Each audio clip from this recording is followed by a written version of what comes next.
difficult to find out and get probably a face behind it, but we need to eradicate. There's no space in the integrity of our competition or our game, especially in the British leagues. There's no space for that. We should be very strong about it.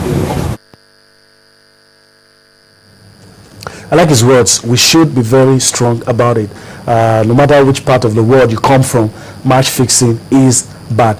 Let's quickly look at this. It's going to be our party shot on the show. I'm going to allow you to talk about one or two games, but let me quickly read this out to you.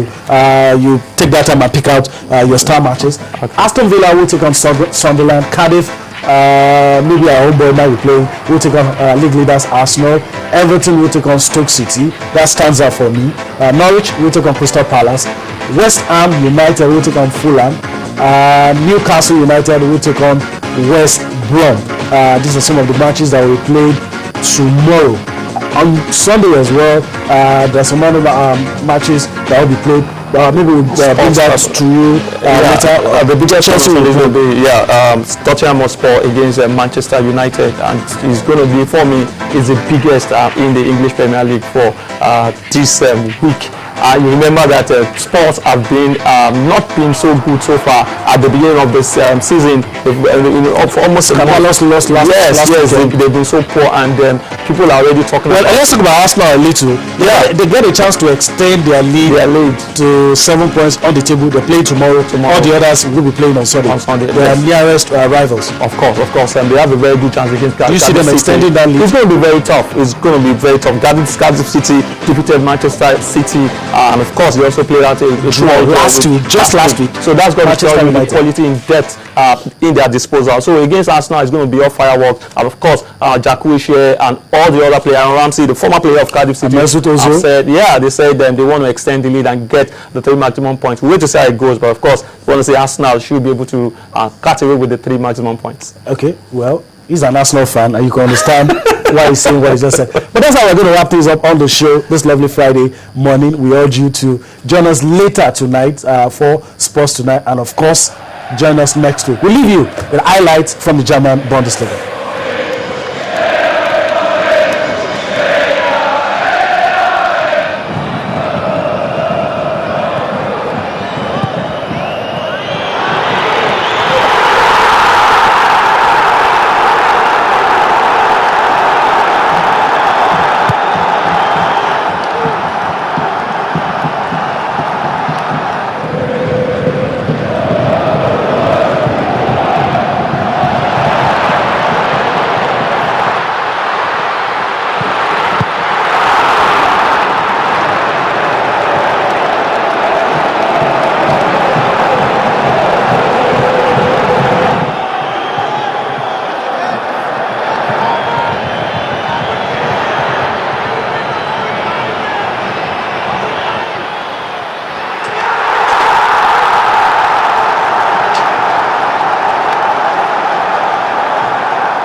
It's a beautiful Friday morning and of course the last edition of the program in the month of November. Thank you for joining us. I'm Chimeze Obi Iwagu. Now, the federal government says it has created over 26,000 jobs through the Youth Enterprise with Innovation in Nigeria, otherwise known as the UWIN program. The UWIN program, introduced in 2011, is a business plan competition aimed at job creation by encouraging and supporting aspiring entrepreneurial youths in Nigeria to develop and execute business ideas. And just on Monday this week, the third edition of the UWIN business competition was launched. And this time it's for men and women entrepreneurs between ages 18 and 40. On today's program, we will be looking at this initiative and the progress so far. I will be speaking with one of the beneficiaries, Raphael Ate, later on the program. I will also be joined by the President, NECA's Network of Entrepreneurial Women, Mrs. Fire Williams. By the way, NECA stands for Nigeria Employers Consultative Association. In the meantime, on our headlines, Nigeria will open a bidding round for 31 marginal oil fields to indigenous Nigerian companies next month. The Minister of Petroleum Resources, Mrs. Diazani Alison Madike, said the competitive bidding process for fields that are too small to be of interest to all majors is expected to take 4 months in total. 16 of the fields are located onshore and 15 are in shallow water. According to her, this exercise is geared towards opening up the oil and gas sector to a wider participation with a view to creating a robust and viral industry. And the World Bank has promised to commit $500 million to support the agricultural transformation agenda of the federal government. According to World Bank's Fedama Task Team leader, Mr. Abimbola Adubi, the money would be spent on the provision of agricultural infrastructure, staple crops processing, and supply of improved seeds and seedlings to farmers across the country. The bank also plans to spend additional $200 million on the production of cassava, rice, and horticultural crops. Dr. Adubi said that the World Bank decided to lend a hand of support to the transformation program after a thorough assessment by a team of experts. And at the capital market, foreign investors have put in about $5.4 billion in the Nigerian bonds within the 2013 fiscal period.